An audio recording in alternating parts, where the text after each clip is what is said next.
Ողջույն բարեկամներ, այժմ ես զրուցելու եմ Երևանի կաթողիկե հայոց ժողովրդապետ Տեր Կոմիտաս Քահանա Դավեյանի հետ եւ մեր զրույցի թեման փարիսեցիությունն է։ Տեր Կոմիտաս, նախ տեսնենք այդ հին ժամանակներում ինչպիսի դաս էր փարիսեցիությունը, ովքեր էին նրանք։ Նախ բուն հարցին պատասխանելը ուզում եի ես էլ շնորհակալություն հայտնել այստեղ գտնվելուս համար, հրավերի համար, իսկապես շնորհակալ եմ եւ միանգամից ասեմ, որ եկեղեցական բարձր խավը կարելի ասել նրանք էին, փարիսեցիներն էին, ամեն ինչ գիտեին, օրինապաշտներն էին, սովորեցնողներն էին եւ ոչ միայն դա այդպես էր, այլ նաեւ իրենք իրենց համարում էին այդպիսին, այսպես ասեմ, որ չմոռանանք այն ժամանակվա հնգամատյանի Թորայի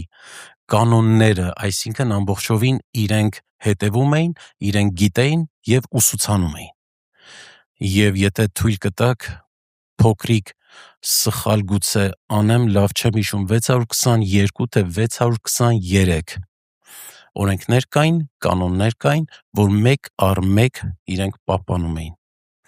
Ուստի իրենք փարիսեցիներն էին, իրենք իսկապես այս կողմով կարելի ասել օրենսդրական գետնի վրա առաջնորդներն էին, ուստի սա որպես հարցի պատասխան չգիտեմ էլ ինչով հավելել։ Շատ լավ, շնորհակալություն, ինչպես նշեցիք եւ Սուրբ գրերում էլ տարբեր տեղեր մենք տեսնում ենք, որ փարիսեցիները չափազանց նախանձախնդիր էին Մովսեսի Աստծո կողմից տրված Մովսեսին տրված այդ օրենքները խստագույն կերպով պահպանելու հարցում։ Այդ դեպքում ինչու էր Հիսուս նրանց քննադատում այդքան խիստ վերաբերվելու համար, շաբաթ օրը գործ չանել, նույնիսկ եթե դա բարի գործ է եւ այլն։ Այո, իրավացի եք եւ հարցը ամբողջովին տեղին է, իսկապես, որովհետեւ խնդիրը Քրիստոսի մեջ էր։ Մի քիչ ոչ լուրջ թվացող, բայց իրականում այո, Քրիստոս հեղափոխական էր։ Որովհետեւ նախքան Քրիստոսի ուսմունքը եւ ներկայությունը եւ մարդեղությունը եւ լինելը մեզ մարդկանցս մեջ եւ հետ ամբողջովին 5 կտակարանյան ուսմունք էր, ամբողջովին այն էր, ինչ որ գիտեին, ինչպես ասեցի հնգամատյանը, Թորան, օրենքները պահպանվում էին, բայց Քրիստոս արդեն գալով ասում է, որ այն ինչը որ ասվել է, ինչպես որ սովորել եք,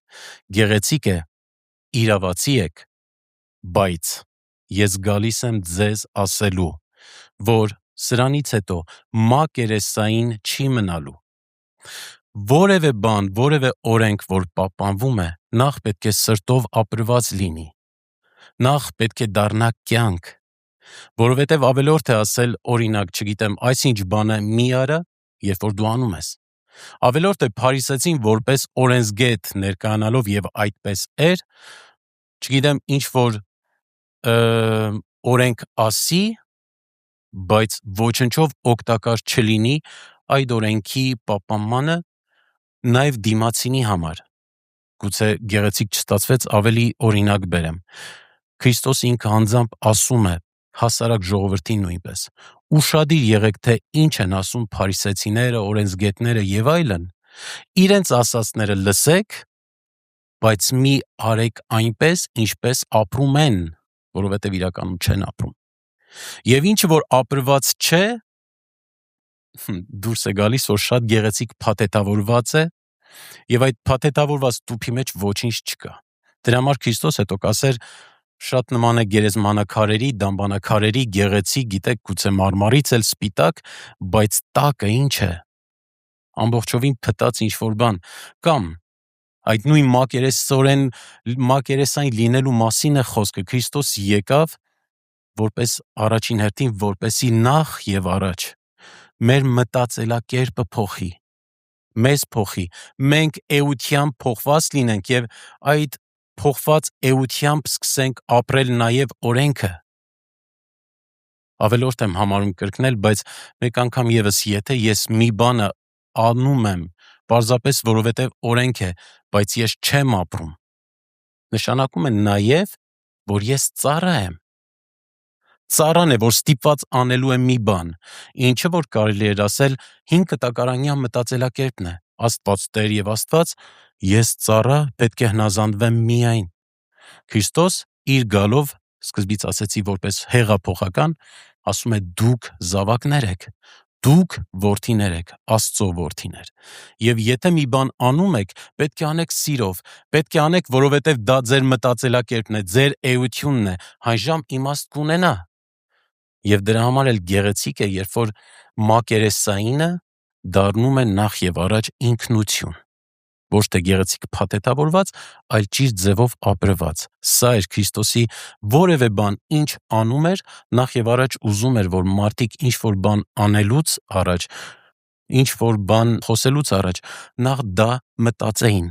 ապրեին, ինչպես հետո կասեր Հակոբ Առաքյալը, աղբյուրը, մաքուր աղբյուրը, Քրիստոսով մաքրված աղբյուրը չի կարող այդ մաքուր զուլալ քաղցր ջրից դառնահամ ջուր դուրս տալ, հնարավոր չէ։ Քրիստոսին հենց փարիսեցիների ժամանակ էլ ասում էր, օրինակ էր բերում, ինչու չի լվացվում, ասում էր, որ ամանները լվանալուց, այո, լվանում եք, բայց ներսը մաքուր է, մարմնի մասին, հոգու մասին, ասում է շատ անգամներ չի լվացվում, նոր է ուտում, ասում է այն ինչ որ գնում է բերանը, հետո բնական երևույթ է, որ հետո դուրս է գալու մարդուց, եւ դա չի պղծում մարդուն, որովհետեւ ինչ որ մտնում դուրս է գալիս, դա սովորական երևույթ է։ Ուրիշ բան, եթե մտածենք ինչպես է մարդը պղծվում, այսինքն երբ որ քո բերանից, որ իրականում քո սրտից է, այդ աղբյուրը, որ ասում էի, եթե իսկականից դառն է, նեխած է, սիրտդ, մտածելակերպդ, էությունդ, եւ երբ որ որևէ բառ արտաբերում ես, դա է որ կարող է պղծել մարդուն, որովհետեւ այն ինչ որ մենք արտաբերում ենք, դա գալիս է մեր սրտից, մեր մտածելակերպից, ուզում էր մաքրել ներսից, կենտրոնը, իրական մարդուն, անձը, որպես էություն։ Այսինքն կարելի ասել, որ փարիսեցիների գործողությունների հիմքում արտաքին ձևն էր պարզապես, իսկ Քրիստոս շարժվում էր սիրուց մղված։ Միանշանակ։ Եվ դա էր Քրիստոսի ընդգծելը, որ մինչև, այսինքն 5 կտակարանում իրենք միշտ այդպիսին են եղել, օրենքները պահել են, եւ Քրիստոս ավետարանի մեջ ասել է. լսել եք, որ մինչև հիմա ձեզ ասվել էր, որ օրինակի համար մի սպանիր, բայց ասում ես ես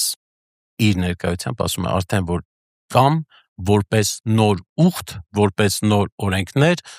որպես նոր մտածելակերպ, ով որ իր եղբորը կասի հիմար կամ տգետ, արժանի է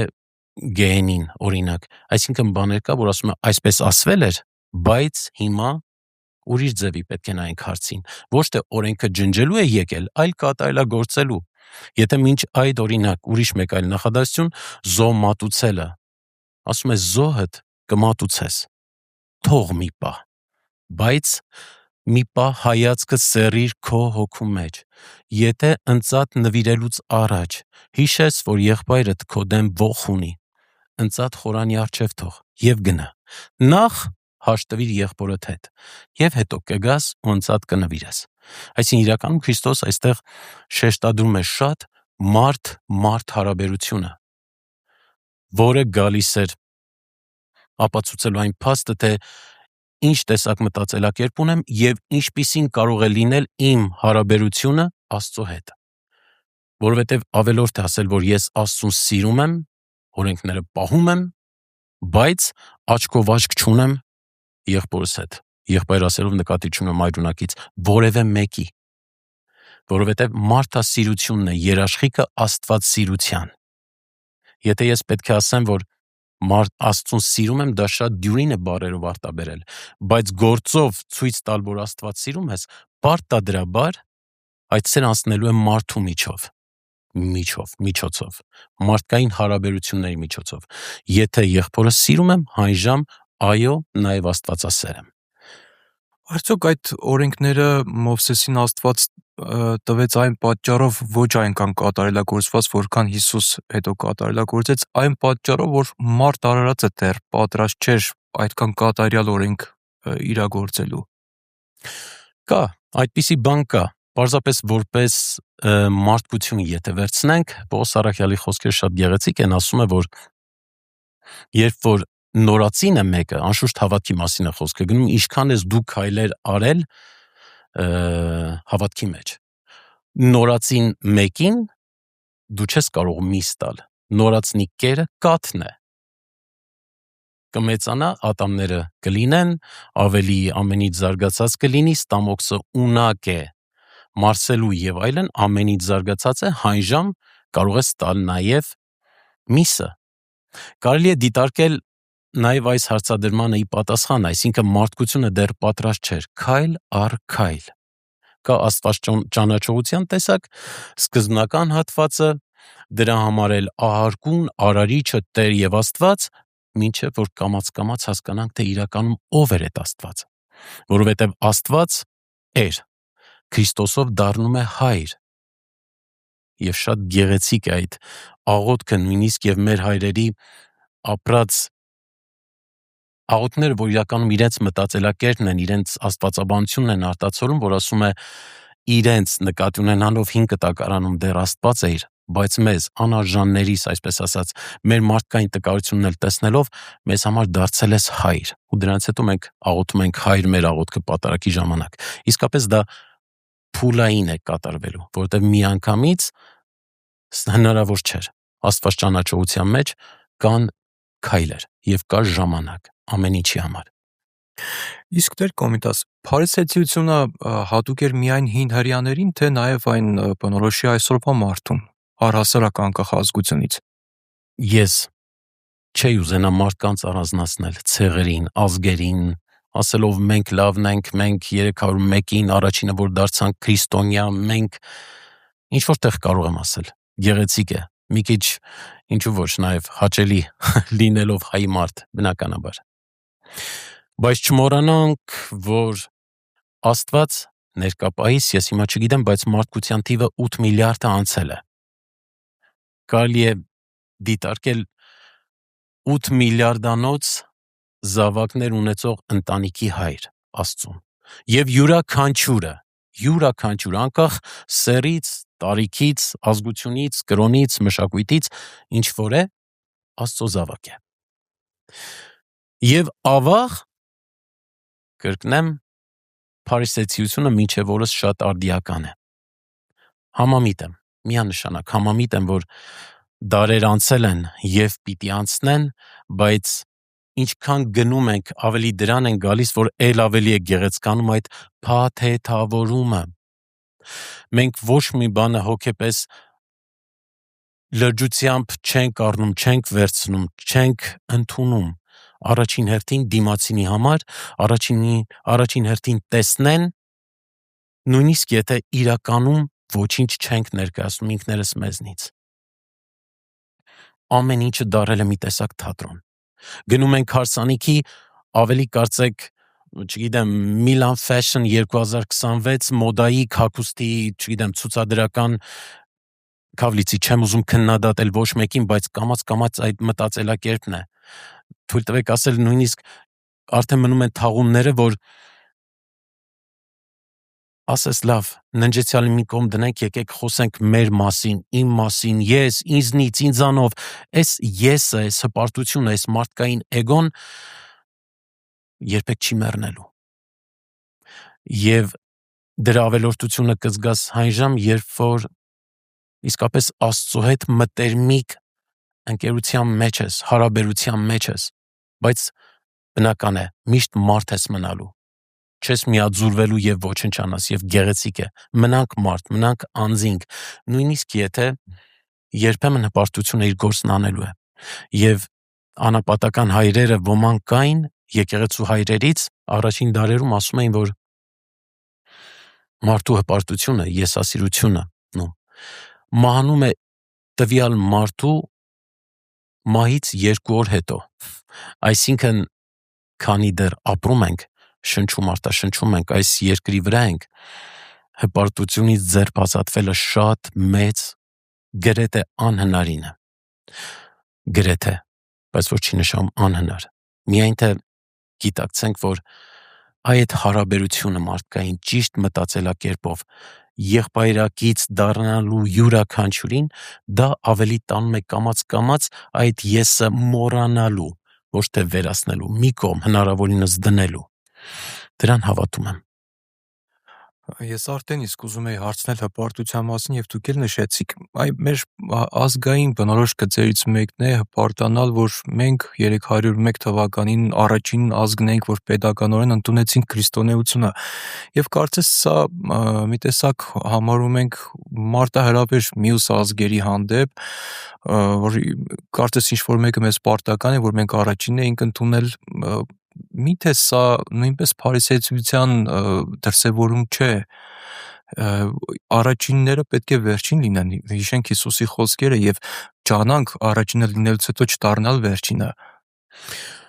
Ես ներողություն եմ խնդրում, որ մի հարց շուտ եմ վազել, այսպես ասած, պատասխանը մեզ չգիտեի, բայց այնուհանդերձ ասեմ, որ միանշանակ իրավացի եք, որովհետև այո, թվականներով եթե նայենք, առաջինն ենք, հպարտանում ենք ինչու ոչ, դա գեղեցիկ է, ես կասեի նույնիսկ աստվածահաճո, որովհետև այդ ժամանակահատվածում եւ դարձել ենք շատ լավ, բայց լեցուն բաներ կան, որ գիտեք, կյանքում էլ կամ հասարակ օրինակ բերեմ, կներեք մի քիչ սպորտային, գուցե երկու թիմեր, որ միմյանց դեմ խաղում են, առաջինը գոլ է խփում, դա դեռ չնշանակեց, որ հաղթեցին։ Դեռ ժամանակ գոյություն ունի, գուցե մյուսը հետ է բերում այդ խփված թեկուզ գոլերը, գուցե մի քանի հատ էին։ Հիմա ասածս հետևյալն է, որ հարատևություն գոյություն ունի։ Առաքինությունների մեջ, գիտեք, մարդ կարող է իսկապես սրբակենցաղ կյանք վարել։ Կարող է շատ սիրել, կարող է շատ համբերել, կարող է շատ ամեն յուրաքանչյուր առաքինություն հիմա չբարձրաձայնեմ, ինչքան գեղեցիկ է։ Կարող է խոնարհ լինել, կարող է շատ մարդկային, ընկերասեր եւ այլն, բայց պետք է հարատևություն ունենալ մինչև վերջ։ Որովհետև եթե մինչև վերջ չես հարատևում այդ առաքինությանդ մեջ, այդ գեղեցկությանդ մեջ թեկուզ հոգևոր, նշանակում է կիսատ է մնալու, նշանակում է պարտվելու ես։ Եվ հիմա ազգայնացնենք, գուցե գնամ բուն հարցի պատասխանին, ընդունում եմ, այո, գեղեցիկ է ամեն ինչ, առաջինն ենք եւ այլն, բայց պետք է միշտ այդպիսին լինենք, որովհետև երբ որ խոսում ենք ազգի մասին, նախ միասնականություն նկատի ունենք։ Իսկ միասնականություն ինչքան ենք միասին հիմա, միասնական, ես չգիտեմ։ Թույլ տվեք այստեղ չարտահայտվել, որովհետև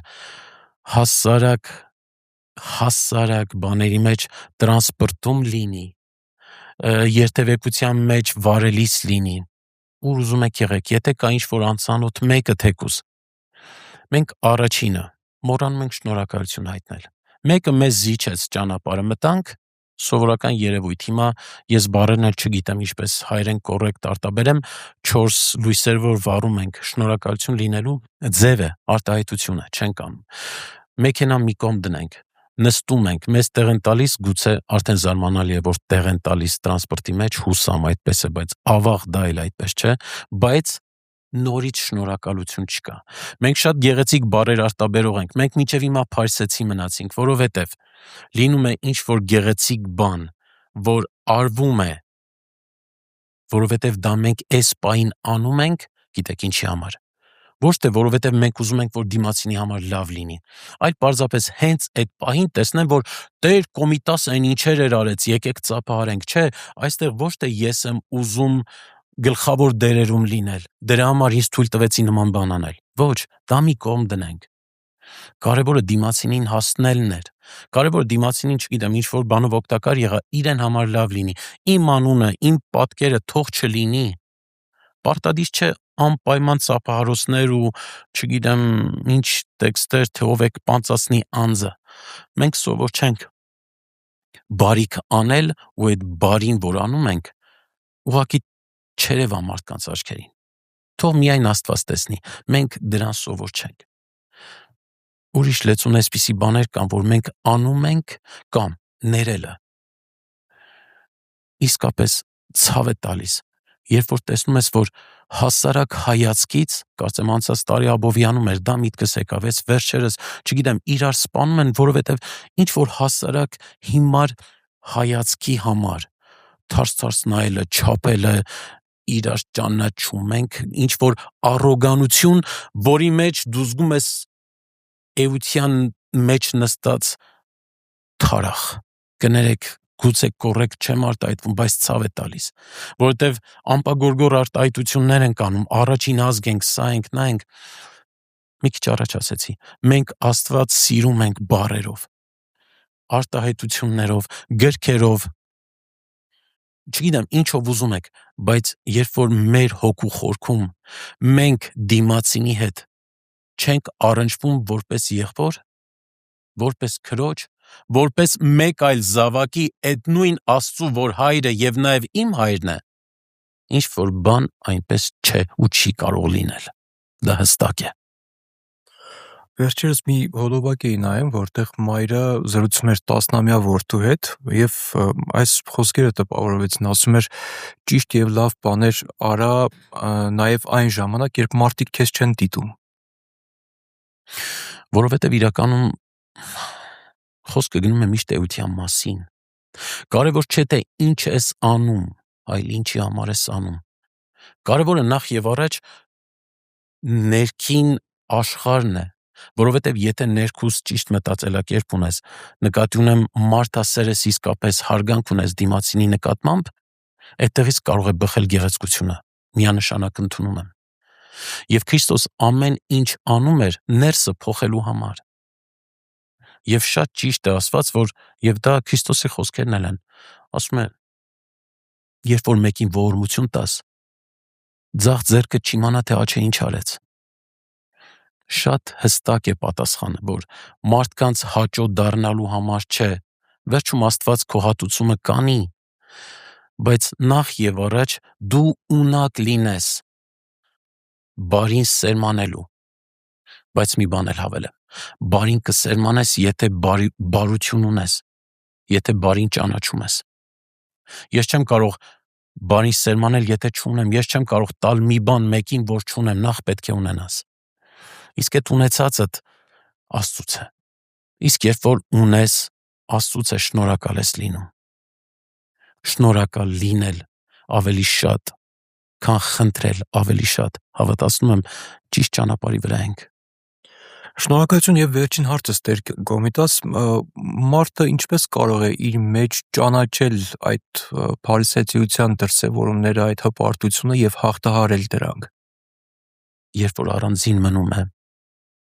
երբ սա էլ ավետարանից նորից մեջբերում անեմ, երբ որ ասում է աղոթում ես, հրապարակներում մի կանգնիր։ Երկար, բարակ տեքստեր մի օգտագործիր, որ լսեն ու ծափահարեն։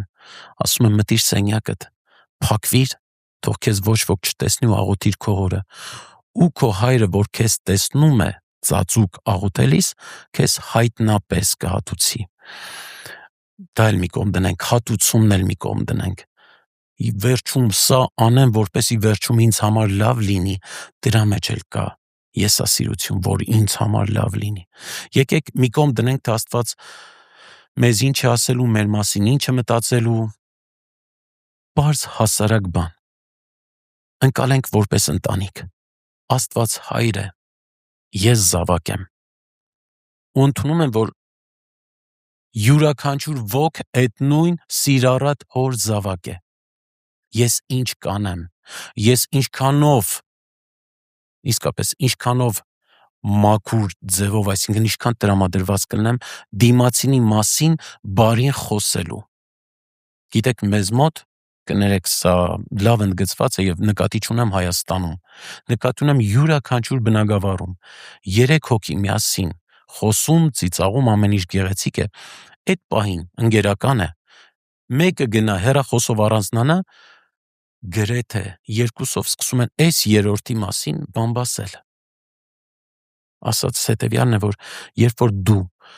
ներփակվում ես քո սրտի մեջ, Աստծո առաջ կանգնած